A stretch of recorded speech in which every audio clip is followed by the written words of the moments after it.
Well, for more than 50 years, NASA Goddard has been a fixture in Greenbelt, the first and oldest spaceflight center in the nation. Occasionally, you'll come across some of its original employees, but few have as much of a connection with Goddard as one woman who has been there since the beginning. It was like one family because there was nothing in Greenbelt when we came here. We used to have a movie show here at Goddard once a month because there was no theaters around. There was only a couple restaurants, so we had to do many things to keep, as a family, together. 89-year-old Alberta Moran is talking about her early days at NASA Goddard Space Flight Center. She came to the D.C. area in 1944 during World War II, working for the post office before transferring to the White House and then to Goddard. And the first time I came to Goddard, of course, back then ladies wore gloves and hats and high-heel shoes. And I stepped out of the car into about 6 inches of muck because we came to the pig farm.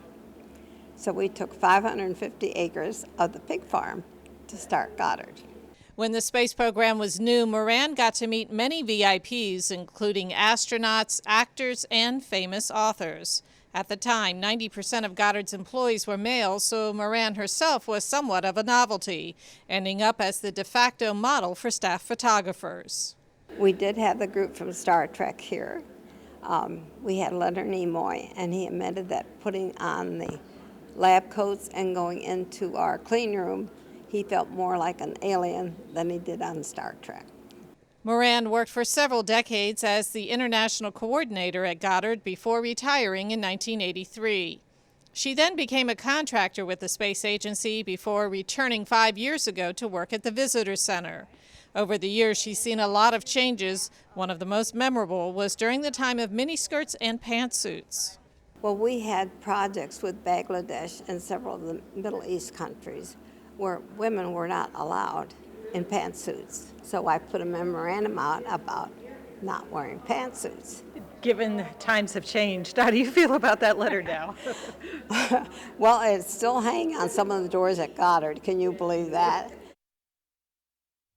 And Alberta Moran has worked with 8 different directors at Goddard. She says she will plan to continue to work as long as she can get up in the morning and look proper. And proper she did. Can you imagine the gloves and the outfits from back in that time? Now, we saw that certificate. Was that certificate for excellency from NASA? She actually got the Exceptional Service Award, which is one of the highest honors, if not the highest honor you can get at NASA. So she's got quite a history there. Good job. Thanks,